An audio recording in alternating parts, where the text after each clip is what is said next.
যে বউয়ের অতিরিক্ত চাহিদার কারণে কোন কোন স্বামী হারাম ইনকাম করে জাহান্নামের দিকে যাচ্ছে, স্বামী নষ্ট হয়ে যাচ্ছে, বউয়ের অতিরিক্ত চাহিদা। মা বোন, আপনাদেরকে বলবো আজকে আপনারা এখানে যারা আছেন আপনারা এই মেসেজগুলো পৌঁছে দিবেন। অনেকে তো এখন খুশি হয়ে যাবেন, যাক হুজুর আমাদের বউদেরকে একটু বুঝাবেন। হ্যাঁ বুঝাবো, কিন্তু আপনাদেরও স্যাক্রিফাইস করতে হবে। বউয়ের অতিরিক্ত চাহিদা কেমন আমি আপনাদেরকে বুঝিয়ে বলছি। আপনার বেতন ধরে নেন 35,000 টাকা, বাসা ভাড়া 15,000, বাকি 20,000 টাকা দিয়ে সংসার চালাতে হচ্ছে। আপনি হিমশিম খাচ্ছেন, বাজার দরের যেভাবে ঊর্ধ্বগতি, এই অবস্থায় আপনার সংসার চালানো বড়ই কঠিন।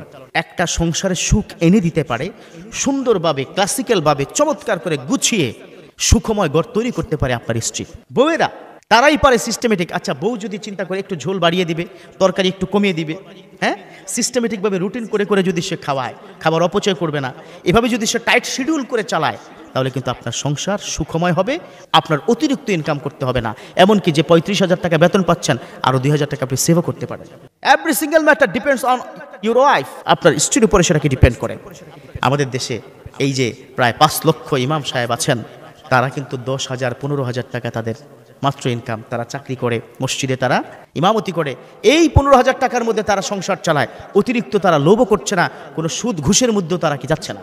তাদের ঘরে কিন্তু সুখ আছে, কারণ তার ওভাবেই সিস্টেম করে, রুটিন করে, ওভাবেই আপনাকে বাজার লিস্ট সাজিয়ে তারা চলাফেরা করে। তাহলে স্ত্রী যদি অতিরিক্ত বায়না ধরে, অতিরিক্ত চাহিদা ধরে, তাহলে কি ঘটে? যেমন পাশে একজন ব্যবসায়ী মানুষ, মাসে 1 লাখ টাকা ইনকাম, আপনার হয়তো 30,000 টাকা ইনকাম।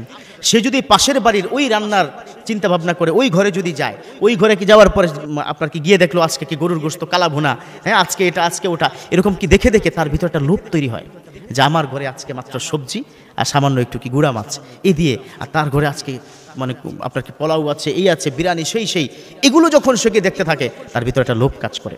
এই লোভটাই এসে স্বামীকে ঝাড়ে যে হ্যাঁ আরেকটু ইনকাম করতে পারো না, এভাবে কি সংসার কি চালানো যায়?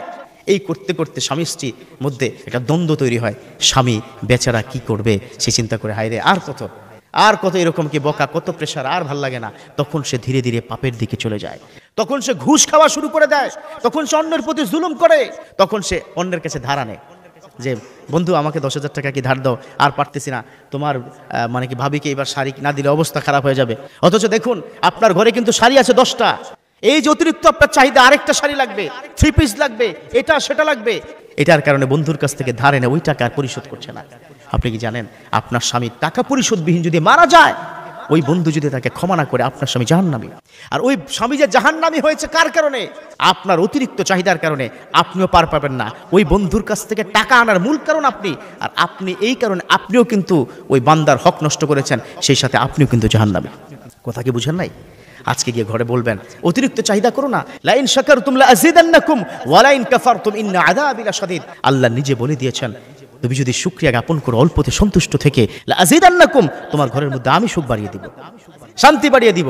ওয়া লা ইন কাফারতুম, আর যদি অকৃতজ্ঞ হও, ইন্না আযাবি লাশাদীদ, you have to mind it and realize it, I have a lot of painful punishment. আমার কাছে কঠিন যন্ত্রণাদায়ক শাস্তি আছে। সো মা বোনরা প্লিজ একটু বোঝার চেষ্টা করুন না, সুখ টাকায় না, সুখ পোশাক পরিচ্ছদে না, সুখ আল্লাহর পক্ষ থেকে আল্লাহ দেয়। আল্লাহ বুঝার তৌফিক দান করুক, আমিন।